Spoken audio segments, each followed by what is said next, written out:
ആദ്യം തന്നെ അമ്മ മാതാവിനും പൊന്നീശോനും ഹൃദയം തൊട്ട് കോടാനുകോടി നന്ദി പറയുന്നു. ഞാൻ 2024 ഒക്ടോബറിൽ ഇവിടെ ഉടമ്പടി എടുത്തതാണ്. അതിൽ നിന്ന് കിട്ടിയ ഒരു അത്ഭുതമായ ഒരു കാര്യം പറയാനാണ് ഞാനിവിടെ വന്നത്. ഞാൻ കണ്ണൂരിൽ നിന്നാണ് വരുന്നത്. ഒരു ബ്യൂട്ടീഷ്യനാണ്. 14 വർഷമായി ഞാൻ ഈ ഫീൽഡിൽ. പക്ഷേങ്കിൽ മേക്കപ്പ് എനിക്ക് ഒത്തിരി ഇഷ്ടമാണെങ്കിൽ പോലും ആ ഒരു മേഖലയിൽ എനിക്ക് ഞാൻ വിചാരിച്ച അത്രയൊന്നും ആവാൻ പറ്റിയില്ല. ഈ 14 വർഷവും പാർലർ ഏറ്റവും നല്ല രീതിയിലാണ് പോകുന്നത്. 4 സ്റ്റാഫും എല്ലാം ഉണ്ട്. പക്ഷെ ഞാൻ ആഗ്രഹിക്കുന്നത് എനിക്കൊരു നല്ല മേക്കപ്പ് ആർട്ടിസ്റ്റ് ആവണം എന്നാണ്. അങ്ങനെ നമ്മളെ നാട്ടിൽ തന്നെ എൻ്റെ ബിൽഡിങ്ങിൻ്റെ അടുത്തൊരു ബിൽഡിങ് കൊടുക്കുമ്പം വാങ്ങണം എന്ന് പറഞ്ഞാൽ നമ്മൾ അവരെ പോയി കണ്ടപ്പോൾ അവർ പറയുന്നത് ആദ്യം വാങ്ങിയ ആൾ വാടകയൊന്നും കൊടുക്കാൻ കഴിയാണ്ട് ഒരു 10-15 ആളോളം പ്രവാസികൾ കൂടി ചേർന്നെടുത്തൊരു വലിയ ഹോട്ടലാണ്.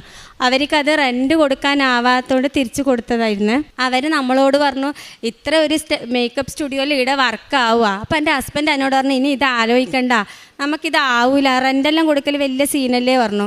ഞാൻ പിന്നെയും എനിക്ക് അത് ആഗ്രഹം പോകുന്നില്ല. ഞാൻ പറഞ്ഞു നമുക്ക് എന്തെങ്കിലും ചെയ്യാം, എൻ്റെ കയ്യിൽ കുറച്ച് പൈസ ഉണ്ട്, നമുക്കത് തുടങ്ങാമെന്ന് പറഞ്ഞ് ആദ്യം ഞാൻ എന്താ വെച്ചാൽ മാതാവിനോട് പ്രാർത്ഥിക്കുന്നതിന് മുന്നേ ഈശോയോട് ഭയങ്കരമായിട്ട് പ്രാർത്ഥിക്കുന്ന ഒരാളാണ്. ഞാൻ ഹിന്ദുവാണ്. എന്നാലും ഈ 14 വർഷവും എൻ്റെ കൂടെ ക്രിസ്ത്യൻസും അതുപോലെ ഹിന്ദുസും മുസ്ലിംസും എല്ലാം സ്റ്റാഫുണ്ട്. ഞാൻ എല്ലാവരോടും പറയും നിങ്ങൾ രാവിലെ വിളക്കും അതുപോലെ തിരിയും വെച്ച് പ്രാർത്ഥിക്കണേ പറയും. അപ്പോൾ ഇത് അവരവിടെ സംസാരിച്ച് രണ്ടാമതും നമ്മൾ പോയി സംസാരിച്ചപ്പോൾ പിന്നെ ആക്കുന്ന നിങ്ങൾ ഇഷ്ടം പോലെ ചെയ്തോ പറഞ്ഞു. ഞാൻ ഹസ്ബൻഡിനോട് പറഞ്ഞു നമുക്കൊരു ആരോഗ്യ ഇൻഷുറൻസ് എടുത്ത് വെക്കാം, എന്തേലും ബുദ്ധിമുട്ട് വന്നാൽ ആരോടും കൈ നീട്ടണ്ടല്ലോ. അങ്ങനെ ആരോഗ്യ ഇൻഷുറൻസ് എടുത്ത് അങ്ങനെ 10 ലക്ഷത്തിന് ഞാനൊരു മേക്കപ്പ് സ്റ്റുഡിയോ എൻ്റെ പാർലറിന് അടുത്ത ബിൽഡിങ്ങാണ്. അത്ര വരെ ഞാൻ എങ്ങനെയാണെന്ന് ഒന്ന് മനസ്സിലാക്കി തരുന്നതാണ്. എനിക്ക് അച്ഛനും അമ്മയും ഇല്ല. ഞാൻ സാധാരണ ഒരു നേരത്തെ ഭക്ഷണത്തിന് വരെ ഒരു മസാല ദോശ കഴിക്കാനില്ലാണ്ട് ഹോട്ടലിൻ്റെ മുന്നിൽ നിന്ന് തിരിച്ച് വന്നിട്ടുണ്ട്. അത്രയും ഇന്ന് ഞാനിപ്പം എൻ്റെ നാട്ടിൽ അറിയപ്പെടുന്ന കണ്ണൂർ ജില്ലയിൽ നിന്നല്ല, ട്രിവാൻഡ്രം തൊട്ട് കാസർഗോഡ് വരെ എനിക്കിപ്പോൾ വർക്കുണ്ട്. ഡേറ്റ് ഇല്ല എന്ന് പറയുന്ന ഒരു അവസ്ഥയിലാണ് ഇപ്പം ഞാൻ നിൽക്കുന്നത്. അപ്പോൾ ഞാൻ ഇവിടുന്ന് അത്ര സന്തോഷത്തോടെയാണ് നിൽക്കുന്നത്. അപ്പോൾ ഈ മേക്കപ്പ് സ്റ്റുഡിയോ 10 ലക്ഷത്തിന് നമ്മൾ എല്ലാം സെറ്റായി ഞാൻ പറഞ്ഞു ഉദ്ഘാടനമൊന്നും വേണ്ട, അത്ര ആർഭാടൊന്നും വേണ്ട. ഹസ്ബൻഡിൻ്റെ അമ്മേനെ കൊണ്ട് വിളക്ക് വെച്ചു, അത്രയേ ഉള്ളൂ. ആ ഉദ്ഘാടനം കഴിഞ്ഞിട്ട് ഞാൻ ഒറ്റ കാര്യം ഈശോനോട് പ്രാർത്ഥിച്ചിട്ടുള്ളൂ. 15,000 അതിന് വാടക പറയുന്നത്, പിന്നെ എല്ലാ ഇയറിനും കൂടും. ഞാൻ പിന്നെ വാടകയും പിന്നെ കറണ്ട് ബില്ലും എല്ലാം ഒരു നല്ല തുക വരും. പിന്നെ പാർലറിൽ വാടക വേറെയും. അപ്പം ഞാൻ ഈശോനോട് പറഞ്ഞു ഈശോയെ എനിക്ക് വാടക കൊടുക്കാൻ പറ്റണം. ഇതിലൊരു കാര്യം എന്താ വെച്ചാൽ എൻ്റെ ഹസ്ബൻഡ് എന്തൊക്കെയോ തുടങ്ങി, ആൾ കുടിക്കോ വലിക്കോ ഒന്നും ചെയ്യൂല. പക്ഷേങ്കിൽ കുറേ ബിസിനസ് തുടങ്ങി ഡൗണായി നമ്മുടെ ലൈഫേ കൊളായെടുക്കുന്ന മെല്ലെ റെഡിയായി വരുവേന്ന്. അപ്പോൾ എന്നോട് തന്നെ കുറേ ആൾ ഇൻസൾട്ടാക്കി പറഞ്ഞിട്ടുണ്ടേ, ഇങ്ങനെയെല്ലാം ചെയ്തിട്ട് വെറുതെ എന്തിനാ പൈസ കളയുന്നത്. അപ്പോൾ ഇങ്ങനെ പാർലർ ഇട്ടപ്പോൾ ഞാൻ ഈശോനോട് ഒന്നേ പറഞ്ഞു വാടക കൊടുക്കാൻ കഴിയണേ, നാണക്കേടാവും ഇത് തിരിച്ച് കൊടുത്താലേന്ന്. പക്ഷേങ്കിൽ ഇവിടെ ഒരു അത്ഭുതം എന്താ നടന്നതെന്ന് വെച്ചാൽ പെട്ടെന്ന് എൻ്റെ മാമൻ്റെ മോള് വിളിക്കുന്നത് ഇങ്ങനെ ഒരു കൃപാസനമുണ്ട്. പക്ഷെ ഞാനിവിടെ ഒരിക്കൽ വന്നിട്ടുണ്ട്, എനിക്കത് അറിയൊന്നുമില്ല. നമ്മൾ ട്രിവാൻഡ്രം വരെ ടൂറ് വന്നപ്പോൾ ജസ്റ്റ് ഇവിടെ ഇങ്ങനെ ആൾക്കാരെ കണ്ടിട്ട് ഇവിടെ കയറി ഇവിടെ കണ്ടപ്പോൾ തന്നെ ഞാൻ മാതാവിനെ ഒരുപാട് പ്രാർത്ഥിച്ചിട്ടാണ് പോയത്. അങ്ങനെ ഞാൻ ഇവിടെ വന്ന് ഉടമ്പടി എടുത്ത് ഉടമ്പടിയിൽ ഞാൻ ഒന്നേ പ്രാർത്ഥിച്ചിട്ടുള്ളൂ, ഇത് നല്ല രീതിയിൽ എന്നെ കൊണ്ടുപോകാൻ കഴിയണമെന്നേ പ്രാർത്ഥിച്ചിട്ടുണ്ട്. കാരണം ഞാൻ എൻ്റെ നാട്ടിലാണ് പാർലർ ഇടുന്നത്, സ്റ്റുഡിയോ ഇടുന്നത്. അപ്പം നമുക്ക് നാട്ടിൽ നിന്നൊരു സപ്പോർട്ടില്ല. ഞാൻ ഇതിൽ ഫെയിലായാൽ പിന്നെ എല്ലാവരും എന്നാ പറയുക, ഹസ്ബൻഡിനെ പോലെ ഓളും ഓരോന്ന് തുടങ്ങി കൊളാക്കി വെച്ചെന്ന് പറയൂലേ. അങ്ങനെ ഞാൻ ഈ ഉടമ്പടി എടുത്ത് പോയിട്ട് എനിക്ക് കിട്ടിയൊരു അത്ഭുതം എന്താണെന്നറിയാം. ഞാൻ എപ്പോഴും പഠിക്കണം എന്ന് ചിന്തിക്കുന്ന ആളാണ്. അപ്പോൾ ബാംഗ്ലൂരിൽ പോയി 15 ദിവസം അവിടെ നിന്ന് മേക്കപ്പ് പഠിച്ചു. 1.5 ലക്ഷത്തിൻ്റെ സാധനം എടുത്തു. പക്ഷേങ്കിൽ ഇവിടെ എന്താ സംഭവിച്ചാൽ ഈ ഹിന്ദിക്കാരെൻ്റെ ഈ സ്റ്റുഡിയോയിലെ സാധനങ്ങളെല്ലാം ക്ലീൻ ചെയ്യുന്ന സമയത്ത് ഈ മേക്കപ്പ് പ്രോഡക്റ്റ് കംപ്ലീറ്റ് എടുത്തിട്ട് ഇവർ പിന്നെ യൂസ് ചെയ്യാത്തൊരു റൂമിൽ കൊണ്ടുവച്ചു. എൻ്റെ ഈ 4 സ്റ്റാഫ് എന്ന് പറയുന്നത് നമ്മൾ ചങ്ങായിമാരെ പോലെ, അവിടെ ഓണറി സ്റ്റാഫ് ഒന്നുമില്ല. അപ്പോൾ എനിക്ക് ഇവരോട് ഈ സാധനം കാണുന്നില്ല എന്ന് പറയുമ്പോൾ സങ്കടമാവുന്നത്. ഇവർ ഏച്ചി നമ്മൾ എടുത്തിട്ടില്ല ഏച്ചി എന്ന് പറയുമ്പോൾ അതിനേക്കാളും ഞാൻ പറഞ്ഞു പോട്ട് സാരമില്ല. അതിൻ്റെ 2 ദിവസം കഴിഞ്ഞിട്ട് എനിക്കൊരു മേക്കപ്പ് ഉണ്ട്. ഞാൻ ഈശോനോട് എപ്പോൾ പ്രാർത്ഥിച്ചിട്ടേ മേക്കപ്പ് ചെയ്യൂ. ഞാൻ എൻ്റെ ഈശോയെ എൻ്റെ കൈമിൽ ഒരു സ്റ്റുഡിയോ തുടങ്ങിയിട്ട് അത്യാവശ്യം സീലിംഗ് വർക്കും എല്ലാം കഴിഞ്ഞ് നല്ല സെറ്റപ്പ് സംഭവമാണ്. പക്ഷെ ഞാൻ ഈ സാധനം ഇല്ലാണ്ട് എങ്ങനെയാണ് മേക്കപ്പ് ചെയ്യുക? പിന്നെ എൻ്റെ മുന്നിൽ ഒരു ഒറ്റ ഓപ്ഷനേ ഉള്ളൂ. എൻ്റെ കയ്യിലുള്ള കുറച്ച് സാധനമുണ്ട്, അത് വെച്ച് ഞാനങ്ങ് ചെയ്ത്. അന്ന് വൈകുന്നേരം ഉണ്ട്, ആ നാട്ടിൽ നിന്ന് കുറേ കുട്ടികൾ വിളിച്ചിട്ട് ചേച്ചിൻ്റെ മേക്കപ്പ് നന്നായിട്ടുണ്ട്. ഇത്ര വരെ എങ്ങനെയാ വെച്ചാൽ എൻ്റെ അടുത്ത് നല്ലോണം ചിരിച്ച് മിണ്ടി പോവും. പക്ഷേ ഇവരെ വെഡ്ഡിങ് ഉണ്ടെങ്കിൽ ഞാൻ അറിയില്ല. ഞാൻ അറിയുന്ന ചിലപ്പോൾ ഇൻസ്റ്റാഗ്രാം വഴിയോ ആരെങ്കിലും പറഞ്ഞിട്ടേ, അത് അവരെ മിസ്റ്റേക്കല്ല, ഞാൻ പെർഫെക്റ്റ് അല്ല, അതെനിക്കറിയാം. അതുകൊണ്ട് മാത്രം ഈ ഉദ്ഘാടനം ആർഭാടം ആക്കണ്ട പറഞ്ഞേ. ഈ മേക്കപ്പ് ഭയങ്കര ക്ലിക്കായി. പിന്നെ ഞാൻ എൻ്റെ ലൈഫിൽ തിരിഞ്ഞു നോക്കേണ്ടി വരില്ല. അതെനിക്ക് മാതാവ് മനസ്സിലാക്കി തരുന്നതാണ്. നിൻ്റെ കയ്യിലുള്ളതാണ് ഏറ്റവും ബെറ്റർ. നിൻ്റെ അടുത്ത് നഷ്ടപ്പെട്ടു പോയതുകൊണ്ട് നീ യൂസ് ചെയ്തതാണ്, നീ പിന്നെയും ബേക്കോട്ടാണെന്ന് മാതാവ് എനിക്ക് മനസ്സിലാക്കി തരുന്നു. അതൊരു അത്ഭുതം. പിന്നെ ഞാൻ ഉടമ്പടി എടുത്തിട്ട് ഇതുപോലെ ഒരു വർക്കിന് പോയിട്ട് വരുമ്പോൾ എന്നെ ഒരു ഫോട്ടോഗ്രാഫർ വിളിച്ചിട്ടാണ് ഒരു സീരിയൽ നടിക്ക് മേക്കപ്പ് ചെയ്യണമെന്ന്. എനിക്കൊരു വലിയ ഹൈ ടീമിൻ്റെ അടുത്ത് പോകുമ്പില്ലേ, എൻ്റെ ഫേസിലൊന്നും ഞാൻ നിങ്ങളോട് സംസാരിക്കുമ്പോൾ ഉള്ളിൽ എനിക്ക് ഒരു ടെൻഷനിലുണ്ട്, പക്ഷെ എൻ്റെ ഫേസിൽ അങ്ങനെ കാണൂലേ. അതേപോലെ ഞാൻ വലിയ ജാടിയിട്ട് നിൽക്കും, പക്ഷെ ഉള്ളിലെന്താ പറയുക, ഈശോയെ ഒന്ന് നെഗറ്റീവ് ഒന്നും പറയണ്ട, എന്നെ ഒന്ന് എടുത്ത് രക്ഷിക്കണേന്ന് പറഞ്ഞാൽ ഞാൻ ചെയ്യുക. ദൈവം സഹായിച്ച് ആരും ഒന്നും കുറ്റമൊന്നും പറയില്ല. പക്ഷെ എന്നാലും ഇപ്പം എല്ലാവർക്കും ഭയങ്കര കൺസെപ്റ്റ് അല്ലേ, ഇങ്ങനെ വേണം. അപ്പോൾ അവരെ കൺസെപ്റ്റിനൊത്ത് നമ്മൾ ചെയ്യുമ്പോൾ അവിടെയല്ലേ നമ്മൾ പെർഫെക്റ്റ് ആവുക. അപ്പം അതെനിക്ക് അത്രത്തോളമൊന്നും പറ്റലില്ലേ. അങ്ങനെ ഈ സീരിയൽ നടി വരുന്ന അപ്പം ഞാൻ അധികം സീരിയൽ കാണലില്ല. രാവിലെ 10 മണിക്ക് പാർലറിൽ കയറി രാത്രി 8:30 വരെ നിൽക്കും. ഇതെന്താ കാര്യം എന്നറിയാം, ഞാൻ ത്രെഡ് ചെയ്താൽ ആർക്കും വേദനയില്ല പോലും. അപ്പം ഞാൻ പൂട്ടാൻ പറ്റൂല, രാത്രി വരെയും തിരക്കാം. അപ്പം ഈ സീരിയൽ നടി വന്ന് ഞാൻ കണ്ടപ്പം ഞെട്ടിപ്പോയി. അമൃത നായർന്നിട്ട് ഞാൻ സാരിയെല്ലാം ഉടുപ്പിച്ച് എനക്കറിയും പോലെ മേക്കപ്പും ചെയ്ത് ഇത് ഇൻസ്റ്റയിലിട്ട്. പിന്നെ അത് ആ കോൾ വരുന്ന, നീ മേക്കപ്പ് സ്റ്റുഡിയോയിലും തുടങ്ങി സീരിയൽ നടിയെല്ലാം വന്നല്ലേ. ഇത് വന്നതേ എനിക്ക് തന്നെ വിശ്വസിക്കാൻ കഴിയുന്നില്ല. ഇതൊരത്ഭുതം. പിന്നെ ഞാനൊരു മൈക്രോ ബ്ലേഡിങ് പഠിച്ചിന്.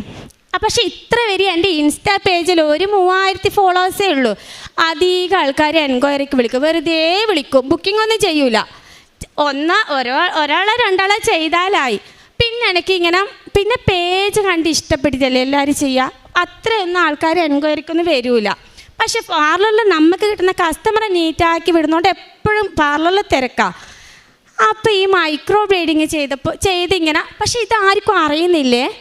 എൻ്റെ നാട് ചെറിയൊരു നാടാണ്, കണ്ണൂരാ പിന്നെയും നല്ല ടൗണ്. അപ്പം എൻ്റെ അടുത്തൊരു കുട്ടി വന്നു. അപ്പോൾ എൻ്റെ പുരികം ചെയ്തിട്ടുണ്ട്. അപ്പോൾ എന്നോട് ചേച്ചി എന്താ ചേച്ചിൻ്റെ പുരികത്തിൽ ചെയ്തത്? ഞാൻ ഇങ്ങനെ മൈക്രോ ബ്ലേഡിങ് ചെയ്തിയാന്ന്. ആ ചേച്ചി ചെയ്തതൊന്നും മനസ്സിലാകുന്നില്ല, ഭയങ്കര നാച്ചുറലായിട്ട് പറഞ്ഞു. അപ്പോൾ ഈ സംഭവത്തിന് ഞാൻ എടുക്കുന്ന റേറ്റ് എനിക്കിപ്പോൾ അവരുടെ അടുത്ത് പറഞ്ഞാൽ സാധാരണക്കാർക്ക് പെട്ടെന്ന് ചെയ്യാനല്ല. ചേച്ചി ഞാൻ പകുതി പൈസ ചേച്ചി എനിക്ക് ചെയ്തു കൊടുത്ത്. അന്ന് ആ വീഡിയോ ഞാൻ ഇൻസ്റ്റയിലിട്ട്. അപ്പോൾ അത്ര വരെ ഞാൻ ഈ മൈക്രോ ബ്ലേഡിങ്ങിൻ്റെ വീഡിയോ ഒന്നും ഇടലില്ല. ആ വീഡിയോ ഇപ്പം 70 ലക്ഷം ആൾ കണ്ട്. അതിനോടുകൂടി എൻ്റെ ഈ ബ്രൈഡൽ വർക്കും ആ വീഡിയോസ് എല്ലാം ഫോളോവേഴ്സ് കയറി. പിന്നെ മേക്കപ്പ് ആണെങ്കിൽ മാതാവിൻ്റെ അനുഗ്രഹം കൊണ്ട് ഇന്ന് വരെയും, ഇന്നലെയല്ല മിഞ്ഞാന്ന് ഞാൻ കോഴിക്കോട് മേക്കപ്പ് ഉണ്ടായിന്. ഇനി എനിക്ക് ട്രിവാൻഡ്രം ഉണ്ട്. വരുന്ന 2026 ഏപ്രിൽ വരെയും കംപ്ലീറ്റും ബുക്കിംഗ് ആയി. അതെനിക്ക് പറഞ്ഞറിയിക്കാൻ കഴിയാത്ത സന്തോഷമാണ്. പിന്നെ അതിൻ്റെ അടുത്ത് ഒരു റൂമും കൂടി എടുത്ത് കുറച്ചും കൂടി വലുതാക്കി മേക്കപ്പ് മാത്രം ചെയ്യാനൊരു സംഭവമാക്കി. കാരണം നമുക്കിപ്പം ഫോട്ടോഷൂട്ടെല്ലാം അവിടെ നിന്ന് തന്നെ ഫോട്ടോഗ്രാഫേഴ്സ് വന്ന് എടുക്കുന്നുണ്ട്. അപ്പോൾ നമുക്ക് മേക്കപ്പ് എല്ലാം ചെയ്യുമ്പോൾ ഒരു തിരക്കാണ്. അപ്പോൾ അതിന് ഒരു 1 വീക്കും കൂടി കഴിഞ്ഞാൽ ആ ഷോപ്പും കൂടി ഓപ്പൺ ആവും. പിന്നെ ഒരത്ഭുതം എന്താ വെച്ചാൽ ഈ ഇട്ട 10 ലക്ഷം ഞാൻ 2024 ഒക്ടോബർ 10 ഉടമ്പടി എടുക്കുന്നത്. ഈ 10 ലക്ഷം ഞാനൊരു 6 മാസം കൊണ്ട് തിരിച്ചു പിടിച്ചു. 10 ലക്ഷം അല്ല, അതിനേക്കാളും പിടിച്ചു. ഈ ഇപ്പം ചെയ്യുന്ന മേക്കപ്പിൻ്റെ റൂമിനായാലും എനിക്ക് വലിയ ബാധ്യതയോ കാര്യമോ ഒന്നുമില്ല എന്ന് മാത്രമല്ല, ഒരു ദിവസം നമ്മൾ 1 മണിക്ക് തുടങ്ങിയാൽ രാവിലെ ഒരു 8-9 മണിക്കുള്ള ഞാൻ 4 വെഡ്ഡിങ്ങൊക്കെ ചെയ്യും. അതെങ്ങനെയാണെന്ന് എനിക്ക് പോലും അറിയില്ല. പിന്നെ പണ്ട് എങ്ങനെയാ വെച്ചാൽ ഒരു മേക്കപ്പ് ചെയ്താൽ അവരെ ഒപ്പീനിയൻ, അവരെ അഭിപ്രായം കിട്ടുന്നവരെ ഞാനിങ്ങനെ നിൽക്കും. ഇപ്പം അങ്ങനത്തെ ഒരു സീനേ ഇല്ല. കാരണം ഞാൻ എൻ്റെ ഫോണിൽ വീഡിയോ എടുക്കും, അപ്പം തന്നെ ഇൻസ്റ്റയിലിടും. അവരും അന്നേരം തന്നെ അതിൻ്റെ റിവ്യൂ പറയും. അപ്പോൾ അത്രയും കോൺഫിഡൻ്റ് ചെയ്യാൻ പറ്റും. ഞാൻ ചെയ്യുന്നതേ അല്ല, മാതാവ് തന്നൊരു വലിയ അനുഗ്രഹമാണ്. ഇപ്പം എനിക്ക് എൻ്റെ ലൈഫ് നിങ്ങൾ തിരിഞ്ഞ് നോക്കേണ്ട ആവശ്യമില്ല എന്ന് മാത്രമല്ല, എന്നെ ഇൻസൾട്ടാക്കിയവർ, എൻ്റെ നാട്ടിലുള്ളവർ, എന്നോട് മിണ്ടുന്നവർ, ഒരു ബ്രൈഡൽ വരുമ്പോൾ അത് അവരെ തെറ്റെന്ന് ഞാൻ പറയുന്നില്ലേ, അവർ ഇപ്പം എന്നോട് വന്ന് ചേച്ചിക്ക് ഡേറ്റ് ഉണ്ടോ എന്ന് ചോദിക്കുകയോ ചെയ്യുന്നത്. അതെല്ലാം ദൈവം തന്നൊരു വലിയ അനുഗ്രഹമാണ്.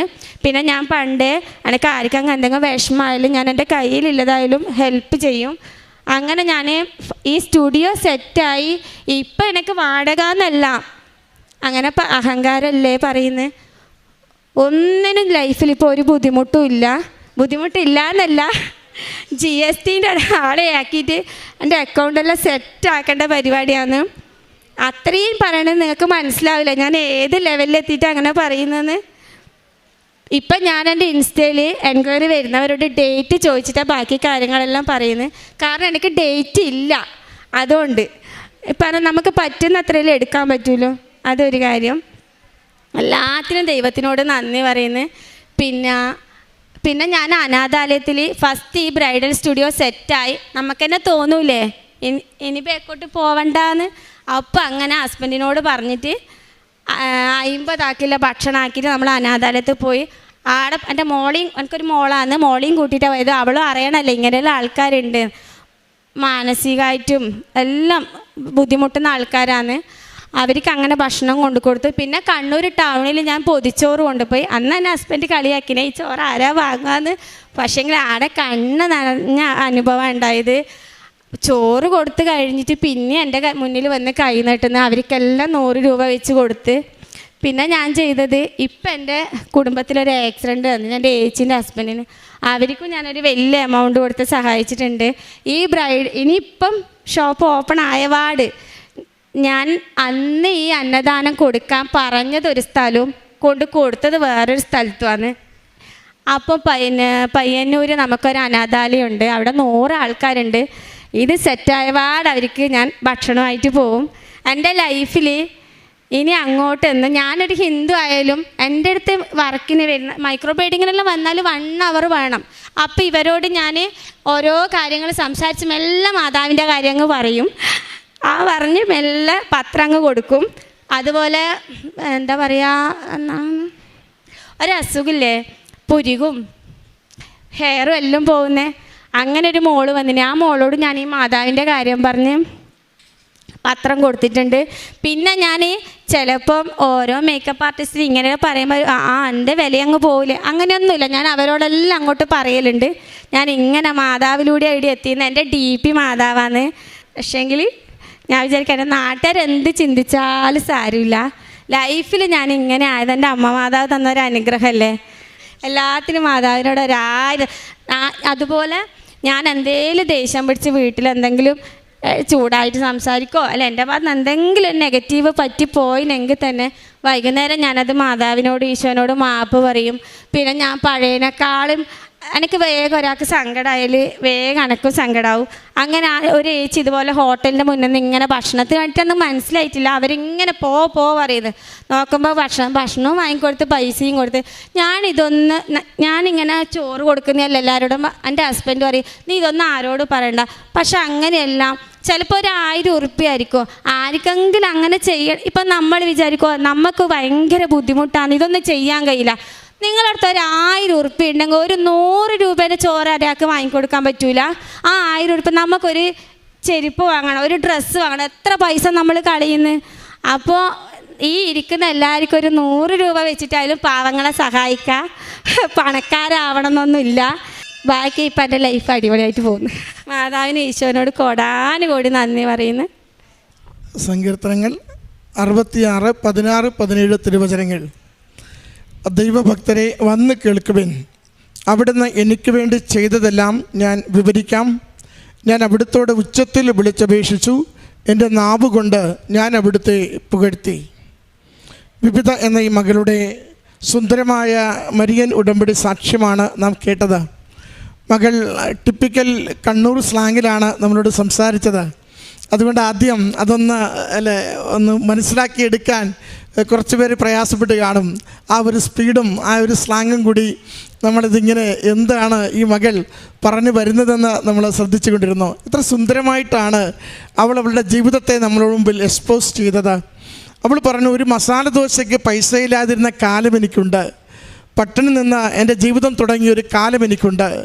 എന്നാൽ അമ്മ മാതാവിൻ്റെ അരികിൽ ഉടമ്പടി എടുത്ത് എന്ത് ചെയ്യുമെന്നറിയാതെ ഒരു തൊഴിലിനെക്കുറിച്ച് ഒത്തിരി ആഗ്രഹത്തോടു കൂടി കുറേ നാളുകളായി ഞാൻ കൊണ്ടു നടക്കുന്നൊരു പാഷൻ, എങ്ങനെയാണ് അതിനൊരു വളർച്ച ഉണ്ടാവുക എന്ന് കരുതി ആഗ്രഹിച്ചിരുന്ന നാളുകൾ എനിക്കുണ്ട്.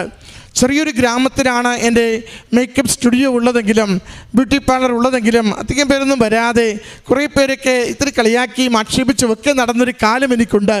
എന്നാൽ അമ്മയുടെ അരികിൽ വന്ന ഉടമ്പടി എടുത്ത് എൻ്റെ ജീവിതത്തെ അമ്മ മാതാവിന് ഉടമപ്പെടുത്തിയതിന് ശേഷം നിമിഷ നാളുകൾ കൊണ്ട് ഓരോ തവണയും അമ്മ മാതാവ് മേൽക്കുമേൽ അനുഗ്രഹങ്ങൾ നൽകിക്കൊണ്ട് വഴി നടത്തിക്കൊണ്ട് പുതിയ പുതിയ കസ്റ്റമറുകളെ നമ്മുടെ അരികിലേക്ക് കൊണ്ടുവന്ന് അവരുടെ ജീവിതത്തിൽ കൊടുക്കുന്ന ഓരോ മേക്കപ്പും അത് ആയിരങ്ങളിൽ നിന്ന് ലക്ഷങ്ങൾ കാണുന്ന വിധത്തിലേക്ക് വളരെ വേഗം മാറ്റി. ഇന്ന് അവൾ പറഞ്ഞത് 2026 ഏപ്രിൽ വരെ ഇനി ഡേറ്റ് ഇല്ല, അതുപോലെ പ്രധാനപ്പെട്ട എല്ലാ ദിവസങ്ങളിലേക്കും അവരുടെ തീയതികൾ ബ്ലോക്ക് ചെയ്തുകൊണ്ടാണ് അമ്മ മാതാവ് അവളുടെ ജീവിതത്തെ അനുഗ്രഹിച്ചതെന്ന് അവൾ പറയുന്നുണ്ട്. ഞാൻ തുടങ്ങുമ്പോൾ ചെറിയൊരിടത്ത് ഞാനിത് തുടങ്ങുമ്പോൾ ഇത് വാടക കൊടുക്കാൻ പറ്റുമോ എന്ന് ഞാൻ പേടിച്ചിരുന്നു. പക്ഷേ 6 മാസം കൊണ്ട് 10 ലക്ഷം രൂപ മുടക്കിയത് മുഴുവനും കൊടുക്കുവാനായിട്ട് എൻ്റെ അമ്മ മാതാവ് എന്നെ സഹായിച്ചുവെന്ന്. ഞാൻ അവിടെ പുതിയൊരു ഇടം തുടങ്ങുമ്പോൾ അവിടെ വൃത്തിയാക്കിയവർ അവിടെ ഉണ്ടായിരുന്ന മുഴുവൻ മേക്കപ്പ് സാധനങ്ങളും എടുത്തു മാറ്റിയതുകൊണ്ട് ആ വന്ന കസ്റ്റമറെ ബ്രൈഡൽ മേക്കപ്പ് എങ്ങനെ ചെയ്യുമെന്നറിയാതെ ഞാൻ വിഷമിച്ചു. എൻ്റെ കയ്യിലുള്ളത് വെച്ച് ഞാൻ അവർക്ക് ചെയ്തു കൊടുത്തു വിട്ടു. അതാണ് വൈറലായത്.